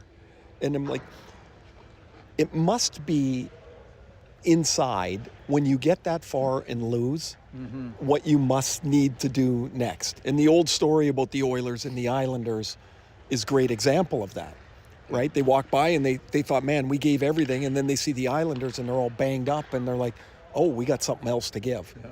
And so I think in the final, you have to get the puck out of Florida's hands. Like you've got to back them up with your own puck possession. And who better to have it than those guys, right? And that's that can be another tick in the box for Edmonton. I mean, Florida's got a couple too. I mean, you can't tell me Brad Marchand's not an upgrade on Vladimir Tarasenko. Yeah. That third line is really good. I don't know who the hell Nico Mikkola thinks he is, but my God, he's been phenomenal. He was the best of Seth Jones here too, right, over the last 5-6 years. So they've changed. They lose Montador. I thought that was going to be a big loss. Jones certainly washes that out. Yep. And with his size and defending ability, that washes that out. Mikkola's into being a different player. Nate Schmidt is the equal of Oliver Ekman-Larsson. So I'm like, oh, you know what? Florida's kind of better too. So Connor McDavid and you're down between the benches. You see a unique look at things. Like there is a focus, there is an intensity level, there is something. It feels like Connor is carrying something around every day. And until he hoists the Stanley Cup, he's going to be carrying that thing around. It feels like, until he does this, it's going to be weighing on him. What have you sensed from him in the games you've done on the bench, his intensity level? And do you agree with what I'm saying about this thing that he just, every ounce of his soul feels like it just has to do? I don't know when the last game McDavid would have played that he wouldn't have been a focal point. Like maybe when he was 6 or 7. And now he's the greatest player to play the game and he hasn't won a cup. And it doesn't matter, he could win the scoring title for the next 10 years. People will say, oh, you didn't win a Stanley Cup. What I see is less angst. I see less frustration, outward frustration, less wasted emotion. But I like focus, determination. Yeah. On the bench last game, he had stood up in the third period and he was, because it comes off as a 4-1 game. That was a 2-1 game. Yeah, it was tight. And he's yelling down the bench to one of the coaches about something that he's seen. It was during a timeout, but he wasn't doing it in a frenzied way. It was something that he had seen and he was like using his hands. And I'm like, man, he's just like dialed. Yeah. It's like right dialed. And I love watching Draisaitl because maybe one of the under talked about stories, maybe not in Edmonton, but around, is his wingers have a combined 13 goals this year. And I think a younger Leon, that wouldn't have flown. And right now he's like, look, I'm going to get shifts with Connor. I'm going to double shift with Perry sometimes. I'm going to get out there a couple of different linies, but this is the best way we can win for our team. And I see an enormous maturity. And I don't know that I had that when I played. I'd be like, well, why would I be doing this? Yeah. He's one of the best players in the game. And he's like playing with two guys that work really hard that are going to beat it up a little bit. And that's just the way it is. Well, Ray, I would say thanks for doing this, but given the fact that technically I'm your boss on the Ray and Dregs Hockey Podcast and you work for me, I'd say you didn't have much choice, but this was good. I will speak to the HR department. Randine will get a call and there'll be some kind of invoice filed or a complaint or something or other. Thanks, pal. Yeah, you bet. Thanks.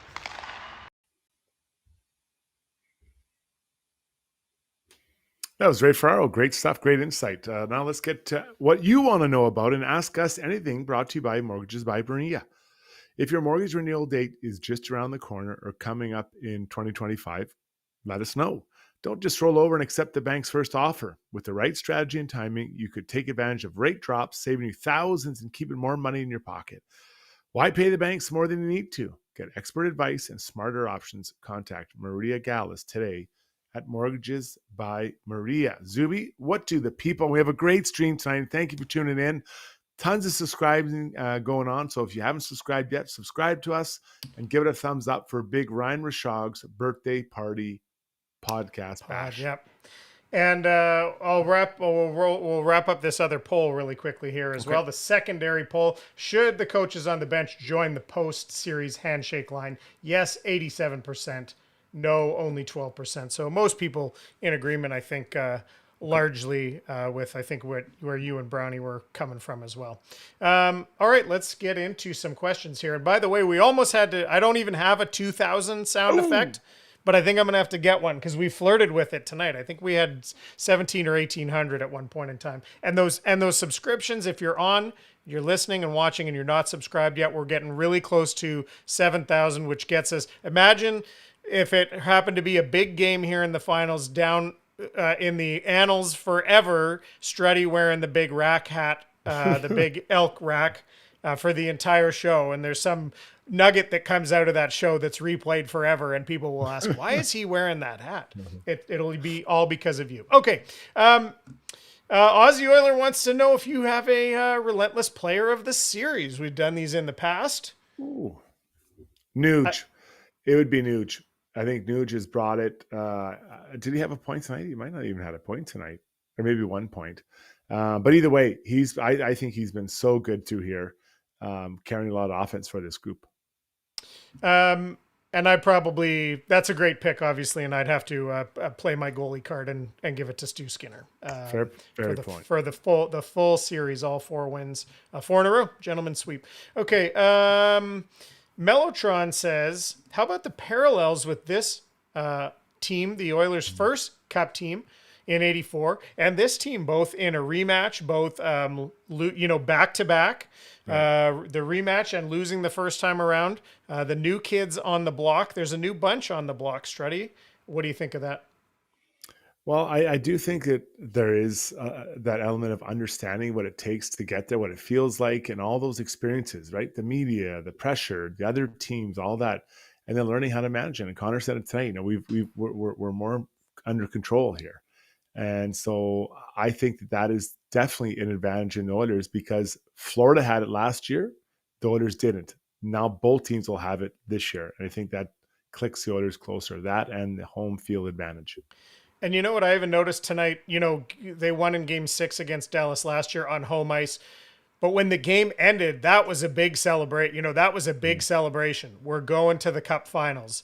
And I felt like, it was muted because it was in Dallas and a lot quieter. But even that, to me, I thought was striking, that it was a little bit more like it was expected and it was still just part of the journey. Exactly. It's just, was supposed to happen. Like we were expecting this to happen, and now we're going to continue on. I love that. Noel Rinsky says, this is funny. If the Oilers win the Cup, should all the microanalyzing stop and maybe just be more appreciating of a great team? Now, hang on. I'm going to change that question. Not should it. Of course it should. Will it? Do you think there will be a couple years of just like, hey, no, from the fans, of course, a couple years of like, hey, we got it in 25, or do you think it's still going to be trade this guy, fire that guy? No. If the team is still competitive, they're still in a window as long as they have these top 2 guys in their prime, is what I believe. Yeah, I would agree with that. I think that when you win, it buys you time as an organization. Like, hey, we just look at that banner. We just got that banner 3 years ago. But that doesn't mean that the fans still aren't competitive and they want more of it, right? It's like a drug. You have it once, you're like, I got to get this going again. So I think it buys you some goodwill. And more importantly, it allows you to look down on all the other Canadian team fans saying that, this was a team that got it done and not yours. Yeah, they won't. It'll buy fans at least a little bit of time of saying when they say you got 5 cups. Yeah, but not since 1990. Exactly. Oh my goodness, the bragging rights we will be insufferable, Struddy. A couple of kind of similar questions here about Sam Bennett. We'll go with Ro Nelson's. What can Edmonton do to shut down Bennett's goal scoring and goalie injuring? How big of a point of emphasis do you think that'll be to the team about protecting the crease and protecting their goalie and knowing when some of these guys, Bennett, Tkachuk, maybe Marchand, are on the ice? Sam Bennett's never played better. I think he has 10 goals. Is it 10 or 11 already, which is crazy for a guy who isn't a known goal scorer. So as a D-man, number one, don't hit your forward into the net. And you always want to be inside position. And quite honestly, you can never trust that they're going to do the right thing. Assume they're coming for your goalie. So ride them into the corner or stand in there. Make sure you're the divider between them and your goalie. You're going to have to be on duty all the time. Okay, let's get to some fun one. We've had lots of fun on the stream. I asked for some non-hockey Ask Us Anything questions to wind it out today, and the stream did not disappoint. So we've got some fun ones to get to here. I'll go to Noel Rinsky again because this is a quick one. Ask Us Anything: fountain pop or canned pop, Struddy? Fountain, because you make your own mix. I like the swamp juice. I haven't done that in forever. Even when I get a hot dog at Costco, I'm not messing around with that. It's but they took away the lemonade, which sucks. So now I have to get iced tea, but that's still all right. I guess I'll go with I like canned pop. That feels always like the strongest stuff to me. Struddy, Oiler fan G wants to know, what do you guys like to drink? I think he means not something maybe mixed with our Coke, or what's your libation of choice, Struddy? Yeah, I like port. So it's a kind of I don't know if they call it like a fortified wine or whatever, but I really like that. And I'll pour myself, a 2-3 finger dip, usually at the beginning of the game. And it kind of lasts me for, usually, a period and a half. I'm not a huge, I'm not going to drink a whole bottle, but I'll have, usually, well, I guess I have in the past. I'm not I'm not perfect. But I'd say, 2-3 finger pour, and that lasts generally for, an hour and a half, 2 hours. What about you, Zoops? I've come around to, I still like beer, but beer is so filling to me that I might have one, I might have one. I like dark lagers. I like Modelo Negra. That's an excellent beer, but I like a whiskey sour. That's what I'm drinking these days. I like a nice whiskey sour. It's sweet and it's sour, or a bourbon sour with Jack Daniels. They don't sponsor us, but if they did, I would say their name again.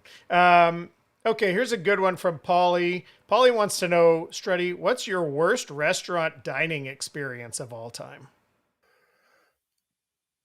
I have spilled on. Oh yeah.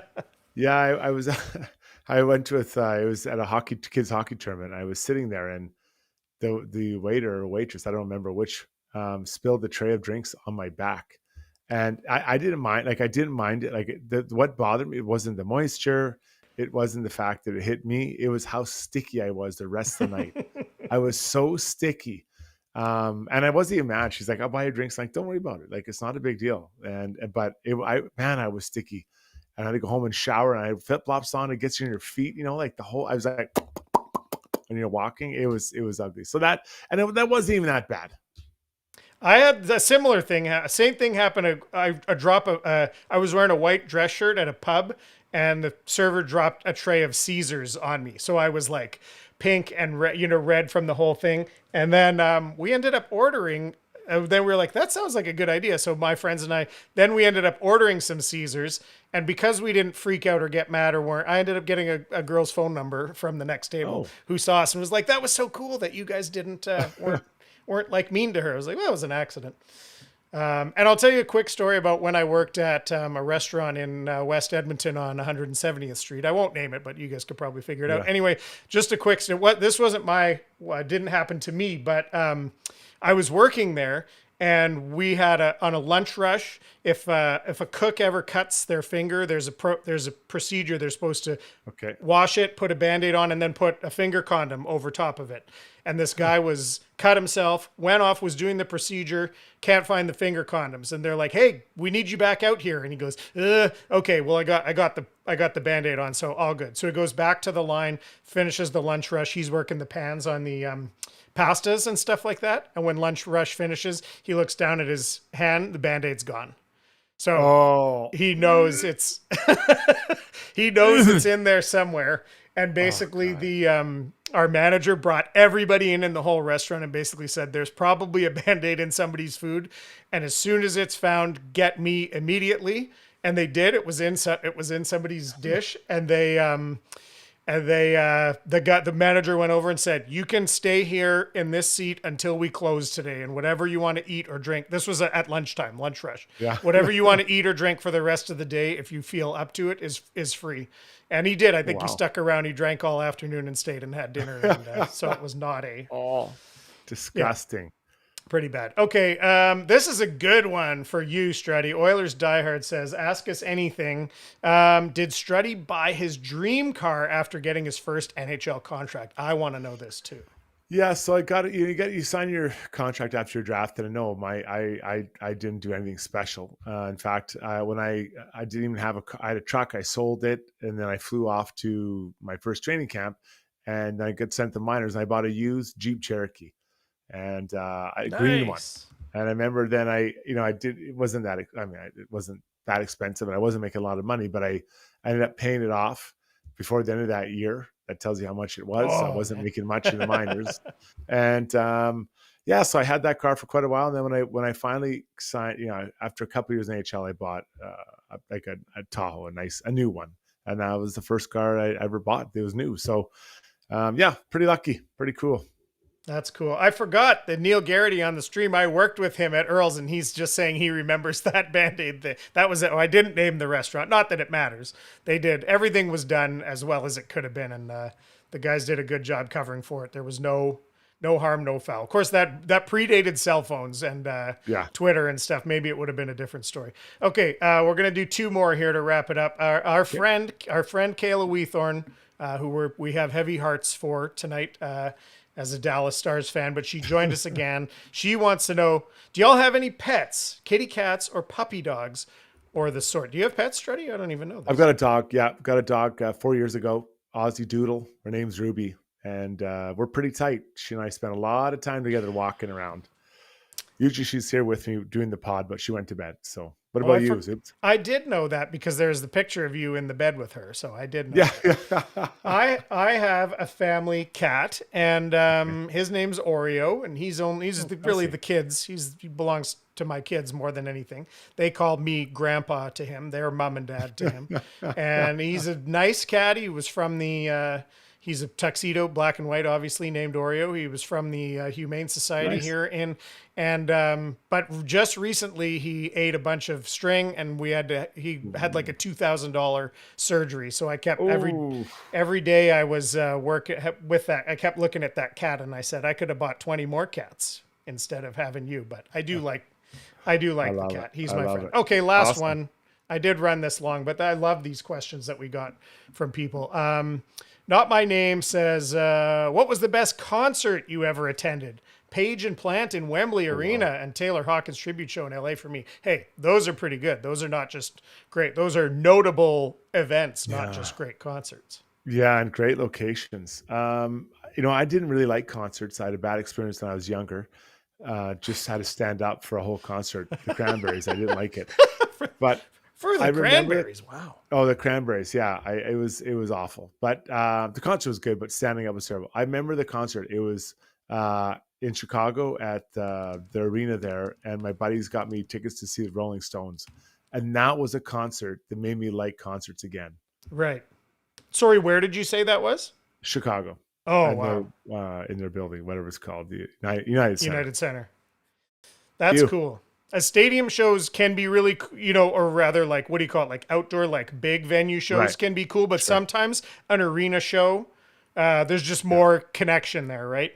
I would say I saw Metallica on the Load tour. That's kind of a little bit, that's not as exciting, that's like not as obscure of a band, but I saw them on the Load tour in Edmonton, and that was awesome. It was a great set and just like crazy atmosphere. I thought that was probably in Rexall. I thought that was going to shake the place down. And then I like sometimes I saw the Sam Roberts Band, Canadian band, who I'm a big fan of. I saw them at the Commodore in Vancouver on when they only had their first album out. And what was so cool about that looking back is because I love that album. And that's what they played, the whole album, because that was what they had. And like now sometimes bands will do like U2 did, So the good. Joshua Tree. I wish I'd love to go see them again where they would just play that album, because I have just the time in my life, it was an emotional connection to that album. So that was really cool too. So good. So many. I love concerts, and some good. Morgan Wallen coming this summer or this fall. It might be worth getting out and check that out at Commonwealth. Yeah, that's right. Yeah, I have some friends and cousins from Vancouver who are going there, and I'm going to be in town actually for that because it's my 30th high school reunion in St. Albert the same weekend that Morgan Wallen's there. I love it. Well, we'll see it. We'll see it on stage. Yeah. Okay. Probably. Thank you, guys. It's been a great stream. Tons of great questions. Obviously, a fun night when your team moves into the final. But it's time for our play of the day, brought to you by Gallery Dental. Take the first step towards a stress-free dental experience, providing modern dentistry for today's patient with the most up-to-date dentistry, sedation, implants, and so much more. Contact GalleryDentalYEG.com. Zuby, it's Shaugger's birthday. You made an amazing song. So that is our play day. You absolutely nailed it. We'll hear it on the way out. It's so good. Well done to you and to Chat GTP, WC, whatever it is. Listen, we are 60 people away from the number of subscriptions required for me to wear the rack. We'll have our show this week in the preview show. If you want to see me on the rack, we got to get 60 more people. Tell your buddies to subscribe. We'll get it going. Zuby, any final words before we move it along here? No, just thank you to everyone. I'm going to go back and read these. Everybody's chiming in on the stream with lots of great messages about the favorite concerts that they've attended, which that was a great question and maybe deserved a little bit more time, but I crammed it in to the end here tonight. But I appreciate all these comments. I'm going to go read them because I'm interested to see what you guys all said, and just fun show. We'll get to 2,000, I think, here in the finals sometime for sure. Oh, I can't wait. Rest up, everybody. We will talk to you sometime this week in a preview show, and another one next week before the series starts. Thanks for tuning in. On the way out, let's listen to this show. Everyone, have a great night. Celebrate. We'll talk to you soon. Thanks for listening. Have a good one, everybody. Good night, everybody. Catan on the table, golf sim in the garage. Ride his Peloton bike that needs a massage. Elliptical flexing? Nah, that ain't real sweat. That's just Reach trying not to pull a muscle. It's a birthday week, not just one day. Correcting hockey talk, the Rishaug way. Saying left his feet, nah, that ain't the play. But miss saying nuclear, that's okay. Got your back, more like got your snap. With a fist full of cashews in a fanny pack. Cranberry sauce in the carry-on bag, but connecting flights make